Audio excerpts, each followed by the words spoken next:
Here is a view of the high lift garage hardware was installed the other day.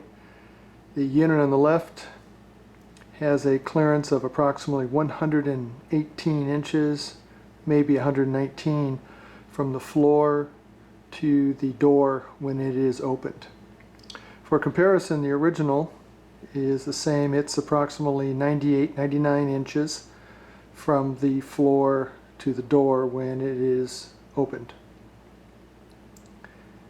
Shelving has been moved to allow room for the 4 pillars.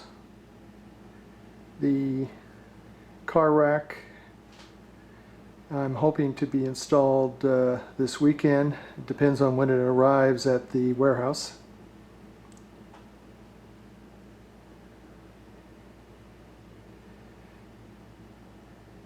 The black oblong box in the center of the view is the direct drive motor for the high lift version of the garage door.